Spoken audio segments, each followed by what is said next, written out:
আবির, একদিকে আইনি লড়াইয়ের একটা পথ, নতুন একটা দিশা খুলে গেল বলা যেতে পারে। রবীন্দ্র ঘোষ তিনি আজকে ওকালতনামা নিয়ে আবার ওই একই আবেদন গতকালের মতো করতে চলেছেন। অবশ্যই চট্টগ্রাম আদালতের দিকে এবং নিরাপত্তার প্রসঙ্গে আমাদের নজর যেমন থাকবে, তার পাশাপাশি সামগ্রিকভাবে বাংলাদেশে অশান্তি তো কোনোভাবেই কমছে না, সেই খবর কি পাচ্ছ? দেখো, বাংলাদেশের তরফ থেকে জানানো হচ্ছে যে তারা যে অভিযোগ পেয়েছে সেই অভিযোগের ভিত্তিতে তারা বেশ কিছু গ্রেপ্তার করেছে। কিন্তু গতকাল যে ঘটনা ঘটেছে, যেটা ভাইরাল ভিডিওতে আইনজীবী যিনি নিজেই জানাচ্ছেন যে তাকে কোর্ট কক্ষের মধ্যে কিভাবে হেনস্থার শিকার হতে হয়েছে, বিচারককে যে কথা বলা হয়েছে সেটাও হুমকি বলে তার মত, এবং এই ধরনের পরিস্থিতিতে কিভাবে তিনি জামিনের আবেদন যাতে এগিয়ে আনা হয়, জামিনের আবেদনের তিনি শুনানি যাতে এগিয়ে আনা হয়, সেই শুনানি এগিয়ে আনার জন্য তিনি যে আবেদন গতকাল করছিলেন ওকালতনামার জন্য, সেই আবেদন খারিজ হয়ে গেল। আজকে তিনি সেই আবেদন ফের করতে চলেছেন এবং সেই ক্ষেত্রে তার যেটা যে অভিযোগ যে গতকাল তার উপরে যে আক্রমণ হয়েছে, পিছন থেকে তাকে ধাক্কা মারা হয়েছে, আজকেও স্বাভাবিকভাবে কি কোর্ট কক্ষে তিনি তার সওয়াল করতে পারবেন, বা আজকেও কি তার তরফ থেকে যে অ্যাপ্লিকেশন জমা দেওয়ার সেটা কি জমা দিতে পারবেন, বা বিচারককে তিনি তার সাবমিশন বা তার যে বক্তব্য সেটা তিনি তুলে ধরতে পারবেন।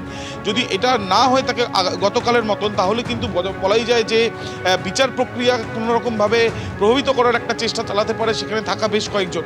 যে অভিযোগটা তিনি বারবার তুলছেন এবং তাতে তিনি সন্ত্রস্ত হলেও তিনি আজকে ফের এগিয়ে এসে তিনি সওয়াল করবেন বা তিনি আবেদন করবেন, এমনটা তিনি জানাচ্ছেন। সব মিলিয়ে বলা যায় যে গতকালকের এই ঘটনায় কিন্তু শিউরে ওঠার মতন, তার কারণ বিচার প্রক্রিয়া হওয়ার জন্য কোর্টের মধ্যে মানুষ যায় এবং বাংলাদেশেও তার অন্যতা নয়, এবং সেখানে দাঁড়িয়ে যদি এই ধরনের পরিস্থিতি তৈরি হয় তাহলে একের পর এক কেসের পাহাড়ে চিন্ময় কৃষ্ণ দাসের ওপরে দেওয়া হচ্ছে, এবং সেখানে যখন জামিনের আবেদনের করা হচ্ছে বা জামিনের আবেদনের জন্য যাতে সময় এগিয়ে আনা হয় সেই আবেদন যখন করা হচ্ছে, তখন কেন এইভাবে বাধার সৃষ্টি হচ্ছে সে নিয়ে থাকছে প্রশ্ন।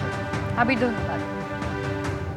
আইনজীবী রবীন্দ্র ঘোষ তিনি গতকাল দাবি করেছেন যে তাকে মারধর পর্যন্ত করা হয়েছে। আদালত সূত্রে খবর, সুপ্রিম কোর্টের আইনজীবী অ্যাডভোকেট রবীন্দ্র ঘোষ সন্ন্যাসী চিন্ময় কৃষ্ণের জন্য আবেদন করলে প্রচুর হট্টগোল শুরু হয়ে যায়। জেলা আইনজীবী সমিতির প্রায় শতাধিক আইনজীবী আদালতে উপস্থিত হয়ে বিক্ষোভ দেখাতে শুরু করে।